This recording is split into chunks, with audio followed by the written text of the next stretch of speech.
mu gihe Imana yemeye kubaho buri muntu wese avuka hari impamvu yego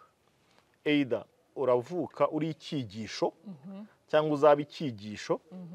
either uravuka uzigisha uzaba umwigisha yego ikintu namenye nuko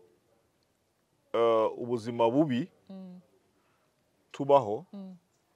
nubwo duhitamo kubaho yego ariko ubuzima Imana yaturemeye ni bwiza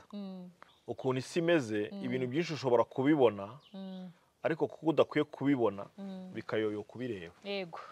ariko bike bike ubonye binakuvunnye uko ugenda ugiye imbere bigira agaciro kuruta ibyo uri gusingira uyu munsi ibibazo byose duhura nabyo biba ari ikosi cyangwa se uburyo Imana yashyizeho kugira ngo dukomeze kurushaho twari turiho mu gihe cyahise yego